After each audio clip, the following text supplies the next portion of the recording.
Takrif cinta. Cinta adalah fitrah kerana setiap orang dianugerahkan naluri untuk menyayangi dan disayangi. Cinta diiktiraf sebagai keperluan hidup dan juga jalan untuk mengenali dan membesarkan Allah Subhanahu Wa Taala. Sebagaimana yang dinyatakan dalam Al-Quran ayat 49 surah Al-Zariyat. Dan segala sesuatu kami ciptakan berpasang-pasangan supaya kamu mengingati kebesaran Allah Subhanahu Wa Taala.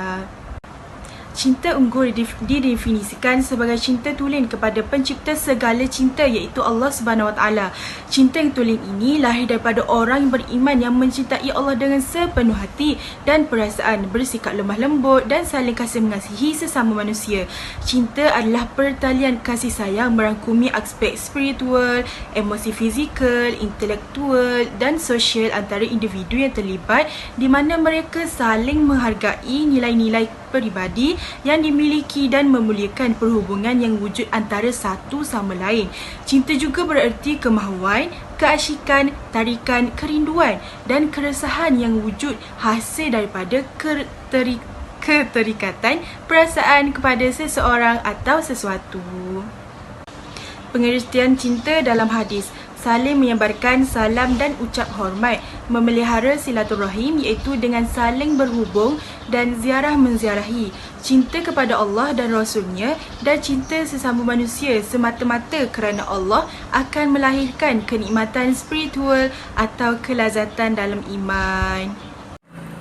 Terdapat beberapa cara untuk kita memperoleh kemanisan iman. Terdapat 3 cara, iaitu yang pertama, cinta kepada Allah dan Rasul melebihi cinta kepada orang lain. Yang kedua, mengasihi sahabatnya semata-mata kerana Allah Subhanahu Wa Taala. Dan yang ketiga, membenci untuk kembali kepada kekufuran setelah dia insaf. Apabila kita mencintai Allah Subhanahu Wa Taala, pastinya terdapat impak yang positif terhadap diri kita.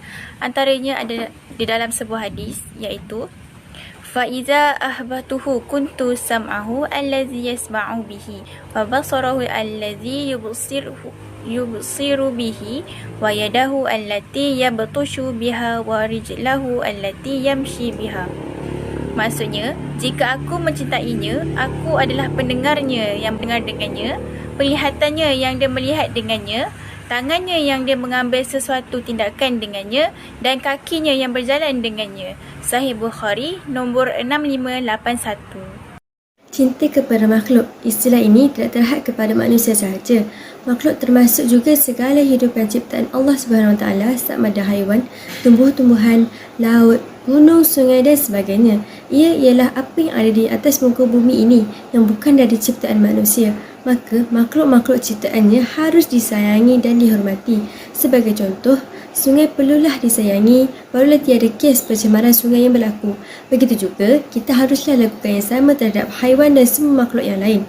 Perbezaan di antara manusia dan haiwan ialah akal dan keupayaan untuk berfikir secara rasional, dan manusia haruslah menggunakan kelebihan akal yang diberikan untuk kebaikan. Dalam sebuah hadis, Imam Al-Bukhari menyebut, لا يجد أحد حلاوة الإيمان حتى يحب المرء لا يحب إلا الله إلا لله. Iaitu, sesiapa pun tidak akan merasai manisnya iman sehingga dia mencintai seseorang hanya kerana Allah Ta'ala. Perasaan kasih sayang sesama manusia pula merupakan tunggak utama untuk menyalurkan konsep persaudaraan. Cinta inilah yang mengajar kita supaya mencintai ibu bapa dan keluarga. Selain daripada cinta kepada kedua ibu bapa, Islam juga meletakkan cinta sesama mukmin sebagai syarat kepada sebuah perkumpulan atau jemaah yang layak bersama Rasulullah SAW. Inilah yang telah diajar oleh Islam. Oleh itu, masyarakat sejagat dan juga umat Islam sendiri dapat melihat betapa agungnya unsur kasih sayang dan cinta yang terdapat di dalam Islam, dan begitu jugalah agungnya penjagaan Islam sendiri terhadap umatnya supaya tidak mencemarkan kesucian cinta dengan kekotoran nafsu. Secara umumnya, Islam juga mewajibkan berbuat ihsan kepada semua makhluk seperti haiwan, iaitu berbuat ihsan kepada haiwan seperti kucing, iaitu adalah wajib hukumnya, dalam arti kata adalah tidak menyakiti dan tidak menzalimi haiwan tersebut. Ini berdasarkan sebuah hadis yang diriwayatkan oleh Syaddad bin Aus radhiyallahu anhu. Beliau berkata bahawa Rasulullah SAW bersabda, "Innallaha katabal ihsana ala kulli syai'in." Maksudnya, sesungguhnya Allah telah mewajibkan berbuat ihsan kepada setiap sesuatu. Perspektif cinta menurut pandangan dan ilmuwan Islam.